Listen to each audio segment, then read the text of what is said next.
5 seconds to go.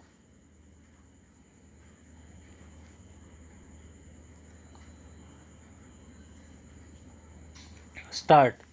Mr. Vice Chairman, knowing the honorable mover of this resolution to be a good parliamentarian, I had expected that he would place before the House all sides of this problem.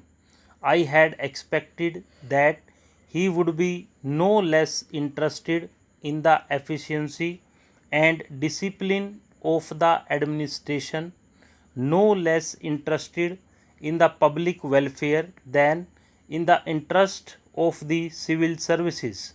But I am sorry to observe that he has taken only one view of the matter, namely the interest of the civil services alone. He has not at all dwelt upon the frightful consequences which a strike of the sort we had the misfortune to have would have had on the country and the people in general. He had spoken, no doubt, in measured tones, unlike the honorable member who sat to his right in the morning and who raised a shout wanting to make up by sound what his arguments lacked in force. I wish to submit to this House that it would be incorrect and it would be imprudent for this House to accept this resolution. It would be incorrect because by accepting this resolution we would be laying down something bad in principle, and we would also be accepting a policy which would be suicidal and which would cut at the roots of discipline in the services. To the merits of reinstatement or otherwise of these persons I will come later on. I doubt the very propriety of Parliament going into this matter. Now let us see what has happened. Whether right or wrong, departments have taken up the question of these strikers, those who took part in this strike, those who indulged in disobeying the ordinance, several cases of sabotage and intimidation, including criminal ones, have been gone into, and the authorities have taken some decision. In some cases the government have taken the decision, and in some cases the departments have taken the decision.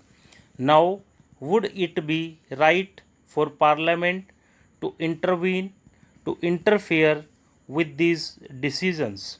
Suppose we do that. Suppose Parliament interfered with the decisions taken by the government or by the heads of departments tomorrow. With what face and with what authority can the head of a department extract service from his subordinates? This is the question which the honorable, the mover, must see, and also the other honorable members who have spoken in support of the resolution. Unemployment is mounting up, and we have not been able to generate enough employment opportunities to provide even for those people who are entering the labor market today, perhaps to the extent envisaged during the third plan. The point that I want to make is that it is not quite justifiable to take only one aspect of the third plan period, namely the exigencies of capital mobilization, out of the context of the general economic situation in the country, when we are therefore making this huge tax effort, we will have to apply our mind with equal seriousness, if not more, to see that the income generation in the community is as great as is envisaged, so that the savings and investments could be effected without disturbing unnecessarily the consumption pattern in the community. Whenever there is any tax on corporations, this cry is raised, and this cry is always belied by what the industrialists themselves have claimed to be the sensitive barometer to find out the climate for capital formation. I mean, the stock exchanges. This time, the stock exchanges have reached quite favorably to the budget proposals as a whole, which clearly shows that whatever else may be the merit of the present budget proposals, it is certainly not anti capital. Last year also, the stock markets boomed up after the taxation proposals were announced. This time, though, they were a little hesitant at first. Ultimately, I think they have realized that there is nothing wrong with the taxation proposals, and they are now merrily mounting up. This is quite natural because there are so many benefits and advantages in our economy today that it is not difficult for the corporate sector to absorb a small rise of 5% in the corporation tax, which has been proposed by the Honorable Finance Minister.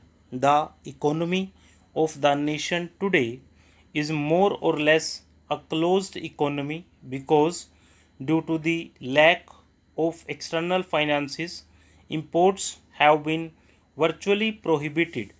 There is a lot of planning in the country which makes risk bearing rather unlikely, and because of the regulation of the economy, internal competition is also not very great. The risk bearing capacity which is claimed by the industrialists, really forgetting large profits and large yields on their investment, is almost non existent in our economy today.